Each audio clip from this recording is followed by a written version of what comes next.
Hello aspirants. आज AIR Gurukul के channel पे हम सिर्फ एक पीवाईक्यू नहीं सॉल्व करेंगे। हम ये भी समझेंगे कि पीवाईक्यू पढ़ने क्यों चाहिए और पीवाईक्यू से आप अपना स्टैटिक पोर्शन कैसे स्ट्रॉन्ग कर सकते हैं। ये क्वेश्चन है एफकैट 2015 का। Which among the following is India's first long range subsonic cruise missile. अब इस क्वेश्चन का आंसर या तो आपने रटा हो सकता है कि पहली long range subsonic cruise missile कौन सी थी, बट इसका वो सही तरीका नहीं है क्योंकि कितनी चीज़ रट लेंगे आप। सही तरीका समझने के लिए पहले क्वेश्चन समझते हैं। ऑप्शंस मत देखिए, क्वेश्चन में दिया है लॉन्ग रेंज होनी चाहिए मिसाइल, सबसोनिक होनी चाहिए और क्रूज मिसाइल है। लॉन्ग रेंज से हमें समझ आ रहा है कि हमें मिसाइल्स को ऐसे पढ़ना है कि उसके रेंज के बेसिस पे हम उसे क्लासिफाई कर सकें। हमें मिसाइल्स को ऐसे पढ़ना है कि उसके स्पीड के बेसिस पे हम मिसाइल्स को क्लासिफाई कर सकें।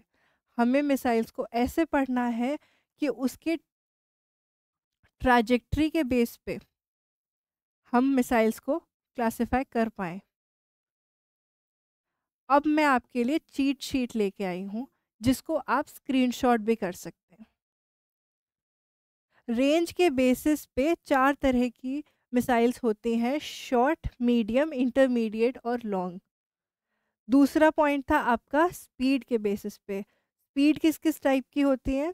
सबसोनिक, सुपरसोनिक और हाइपरसोनिक। तीसरा था आपकी ट्रैजेक्टरी।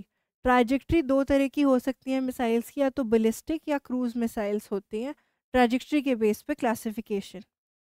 अब वापस हम अपने ऑप्शंस पे अगर हम आ जाएं, उन्होंने बोला लॉन्ग रेंज होना चाहिए मिसाइल का, सबसोनिक स्पीड होनी चाहिए और क्रूज मिसाइल होनी चाहिए। तो अब देखते हैं हम ऑप्शंस को। अग्नि 2, पृथ्वी, धनुष या निर्भय। अग्नि, अब सबसे पहले शॉर्ट रेंज। अब शॉर्ट रेंज के बेसिस पे देखा जाए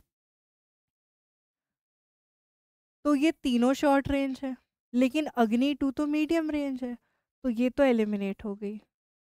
अब दूसरा है स्पीड के बेसिस पे, सब सोनिक स्पीड चाहिए थी आपको। सब सोनिक किसकी स्पीड है? निर्भय की। अगर आपको सिर्फ स्पीड के बेसिस पे भी याद है तो आप आंसर कर सकते हैं। तीसरा है ट्रैजेक्टरी। ट्रैजेक्टरी कैसी होनी थी? क्रूज ट्रैजेक्टरी होनी थी। क्रूज ट्रैजेक्टरी किसकी है? निर्भय की। आपको इन दोनों में से एक भी क्लासिफिकेशन अगर याद है तो आप उस आंसर को सॉल्व कर सकते हैं। आपको आंसर मिल गया है निर्भय। इससे हमने सिर्फ ये नहीं सीखा कि इंडिया की पहली long range subsonic cruise missile कौन सी थी। इससे हमने ये भी समझा कि पीवाईक्यू को सॉल्व करके हम अपने स्टैटिक पोर्शन को कैसे स्ट्रॉन्ग कर सकते हैं, हमें कितना डीपली वो पढ़ना है। और ऐसे ही इंसाइटफुल वीडियोस के लिए फॉलो कीजिए एआईआर गुरुकुल के चैनल को, और कंप्लीट कोर्सेज के लिए इंस्टॉल कीजिए प्ले स्टोर से हमारा app AIR Gurukul. All the best. जय हिंद।